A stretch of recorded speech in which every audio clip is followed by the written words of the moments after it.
मार्गशीर्ष गुरुवारचे उद्यापन कधी आणि कसे करावे?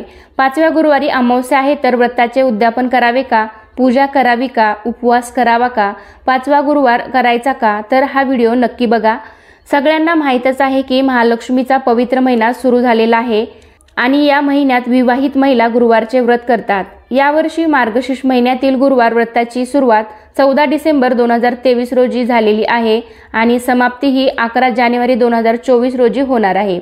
यावर्षी मार्गशीर्ष महिन्यात 5 गुरुवार आले आहेत। 5व्या गुरुवारी अमावस्या आहे। अमावस्येच्या दिवशी आपण गुरुवारच्या महालक्ष्मी व्रताचे उद्यापन करू शकतो। आपण दिवाळीमध्ये लक्ष्मी पूजन करतो। अमावस्या हा दिवस पूजा करण्यासाठी चांगला आहे। अमावस्या असली तरी या दिवशी महालक्ष्मीची पूजा, आरती, मंत्र, जाप व कहाणी सुद्धा वाचावी। आपण 4 गुरुवारी जसे व्रतनियम पाळतो तसेच 5व्या गुरुवारी सुद्धा व्रतनियम पाळायचे आहेत। संध्याकाळी 7 सुवासिनींना हळदी कुंकू देऊन ओटी भरून फळ भेटवस्तू द्यावी किंवा कुमारिकांना बोलवले तरी चालते। असे करून व्रताची सांगता करावी। शुक्रवारी सकाळी लवकर उठून अंघोळ वगैरे करून कलशातील पाणी घरात शिंपडून बाकीचे पाणी तुम्ही तुळशीला घालावे। कलशातील नारळ, फुले नदीमध्ये तुम्ही विसर्जित करावीत। मार्गशीर्ष महिन्यातील व्रत आपण घरामध्ये सुख शांती राहावी, आपल्या घरामध्ये लोकांचे सगळे मंगलमय होऊ दे म्हणून आपण हे व्रत करतो।